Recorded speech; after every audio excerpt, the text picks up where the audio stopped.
Well, obviously the U.S. been pushing the war propaganda for a while. I guess a key objective of this is to instill some bloc discipline, so get the Europeans on board and effectively have no compromise with Russia at this moment.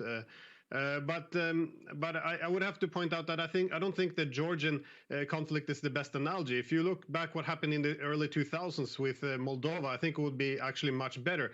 At this point, Moldova and the breakaway region of Transnistria, they had a negotiation under Russia, which was the Cossack Memorandum, and they reached an agreement for unifying the country, not that dissimilar from Ukraine. However, the day before signing, the US and the EU torpedoed the whole agreement. They pressured President Voronin to withdraw from it. And the reason why was because the compromise was that Moldova would remain neutral, not join NATO.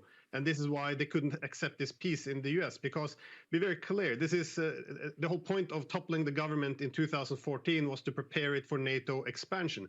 And this is effectively why the US has also been very much opposed to implementing the Minsk agreement. So I think that if they could have given up on these dreams of expanding NATO closer and closer to the Russian border, then they could have accepted this compromise. Because the Minsk agreement is very specific. Day one, they should start negotiating with Donbass, which they never did. And thereafter, they would get control of the borders. And just on a final point, Russia's not actually mentioned in the Minsk agreement. It's only an agreement between Kyiv and Donbass. So Russia is not in Minsk II agreements. So Putin